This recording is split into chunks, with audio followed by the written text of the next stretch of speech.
this. I think it'd be a great thing. I think that'd be remarkable for them if they are able to basically loan him out to Oklahoma City for a year, get Victor Oladipo back, have Oladipo turn into that type of player. Our friend Chris Mannix has told you Paul George is a small city guy. He likes fishing. He likes more of a quiet life than you maybe would assume. So Indiana and Oklahoma City have fit his personality. So I think it'd be great for the Pacers if they could get him back. But I think he's going to Los Angeles. I think he's going to Los Angeles. I think along with him will be one of the 6 best players in the league, maybe one of the 1 best players in the league in LeBron James. But I think that's where he's going. I think that's what Magic's been building towards. I think sometimes when there's smoke, there's not fire. But sometimes when there's been billowing smoke for months and months and months, it's because there's a fire. There's been a lot of smoke surrounding Paul George and the Lakers for quite some time. And also there's been a lot of questions coming out of Indianapolis. Would they want Paul George back? When you even hear the general manager in his quotes, he talked about that as our culture's a little bit different. We don't want superstar players. We want people who just want to work hard. To me, it seemed like an indictment on Paul George because he is a superstar. To me, Jenna, it's like that old girlfriend and everything. Ain't no need to go back. Like, it ain't better. You remember it for what it was. Like, just keep it moving. Like, don't go back to old girlfriend. It's like, then she comes up with, I didn't want you anyway. Oh, something. I feel the same. Paul George should move on.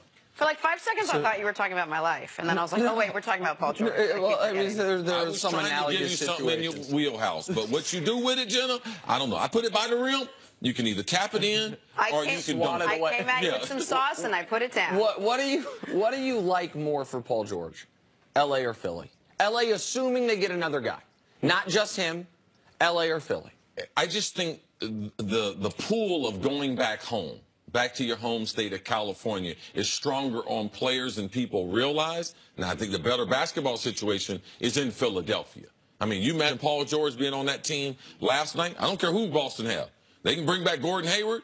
They can bring back Cedric Maxwell. Oh, I mean, they can bring back a bunch of people. Like, it wouldn't matter with Paul George because he gives them the perimeter defender at an elite level, gives them another knockdown shooter, and another ball handler. Well, I think that leads us to this. Absolutely. Here we go. Sixers season came to an end last night after losing to the Celtics in Game 5. A lot of questions surrounding the process. Did it work? Are Joel Embiid and Ben Simmons enough to carry this team further next year?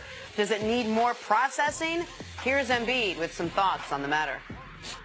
The process, I've said this before, the process is never going to end.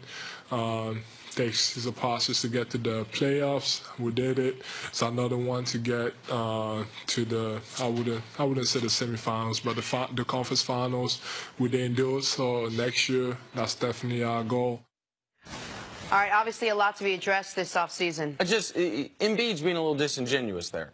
He says, our goal was not to get to the conference semifinals. His goal was to get to the conference finals. That's not what they were talking about. That's not what they were acting like. They starting with the way they ended this season after they got that 30-point lead on Cleveland, their goal was the NBA Finals. And they were being discussed as they were the Vegas favorite at one point this postseason to make the NBA Finals. So he's now resetting where their actual goal was by the end of the season. But I just want to add that. But go ahead, Jim. When we talked about this earlier in the show, CC, you mentioned we talked about what do the 76ers need? And while they need Ben Simmons to shoot from outside of 5 feet, and they need Joel Embiid to have a little bit more of an aggressive role, and then you casually mentioned that maybe they can get a veteran in. But I think that's in real discussions here, because every time one of these, a Paul George or even a LeBron James name comes up, Philadelphia is, we talk about the Sixers as a possible landing spot. Do they need a superstar to actually compete for a championship with the team they have constructed now? I don't know if they necessarily need a superstar, but they need a couple different players, all right?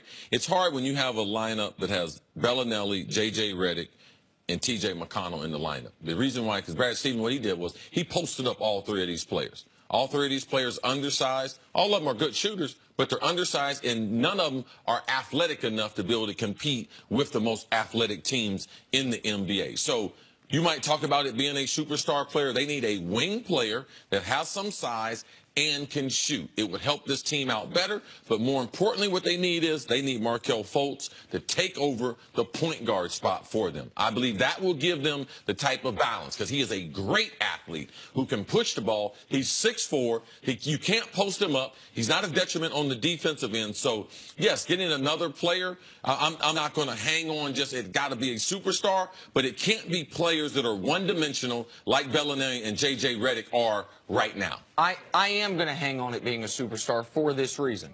This is the only summer they can do it. People need to understand this. Because Joel Embiid's contract extension is kicking in, and because they are going to give Ben Simmons the max, and because they drafted Markelle Fultz at #1 overall and the salary that goes along with that, and because of the contract they gave Robert Covington, the only way they can sign a free agent, not trade for one, or sign a superstar, not trade for one, not give up one of these big pieces, is this summer. If they do not sign a star player this summer, they will not be able to over the next 5 years. Doesn't matter what the cap grows to, this is their window of opportunity right now. And so that's why you hear LeBron attached to them. That's why you hear Paul George attached to them. That's why, even though they'd have to trade for him, you hear Kawhi Leonard attached to them. Because they couldn't wait out Kawhi's contract. They couldn't say, oh, Kawhi, we hear he really wants to come here. We'll wait a year till he's a free agent. They wouldn't. In a year from now, they can't do it. And if you believe in Boston, the way I know you do, Jenna, the way I believe you do, Chris, about that they'll be better with Kyrie, they'll be better with Gordon Hayward, obviously they'll be better as Tatum and Brown get a year older, they need to do more. So to compete for a championship, that's not even talking about those monsters out west. Right. And so, yes, absolutely, 100%, they need to add someone. So I understand everything you're saying. I understand where that window is. But do we even have this conversation, CC, had this team made it to the Eastern Conference Finals? Do we look at this team and say, you know what they need is another piece? They need one superstar and they're a complete team. Yeah, if you're being honest, if their overall lack of athleticism, the lack of shooters at certain positions, and to me, I don't believe Ben Simmons is a point guard. He doesn't have the judgment to be a point guard. He definitely can't shoot good enough to be a point guard. Nick talks about where he has a passing advantage. Yeah, he has a slight passing advantage, but he doesn't take care of the basketball. He doesn't have the mindset, how to run a team, how to set people up. He's very, very limited at playing the point guard. He didn't play point guard at LSU. So now trying to force that on him, I believe he's playing out of position. Well, here's the thing, though, because you and I are diametrically opposed on this specific point. I think Ben Simmons has to be your point guard, and I think he can be a transcendent point guard. But if shooting's... Where's Fultz going to play? I think you can play them both in the backcourt at the same time. Fultz can be your scoring two, and then on the defensive end, Fultz can guard the opposing point guard, and Simmons can guard a wing. But if shooting's your concern, unless you're going to play him at center, what position? I'm not playing him at a position. I'm playing him because he's an athlete. It's not about he's a 2, he's a 3, he's a 4. That part is not important. But with your dire concern about his shooting, which is legitimate, the position outside of center, whether it's 2, 3, 4, whether you're saying positionless, that you can get away with being a deficit as a shooter more than any of the others. You can't be a deficit as a shooter as a wing.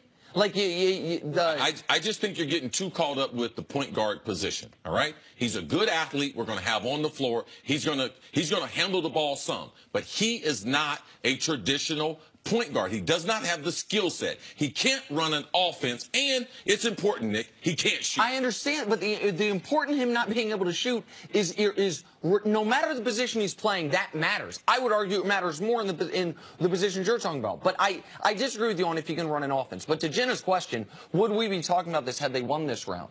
Listen, Philly is trying, the process is about trying to win a championship.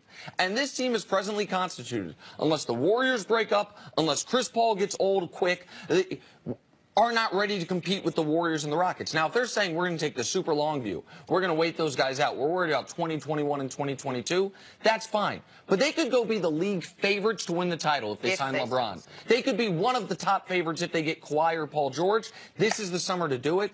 I absolutely would go all in on that, 100%. You know what? Normally on this show, we sort of frown upon people just walking onto the set in the middle of a song, unless you're C.J. McCollum. Unless you're a real damn guard. If you're a real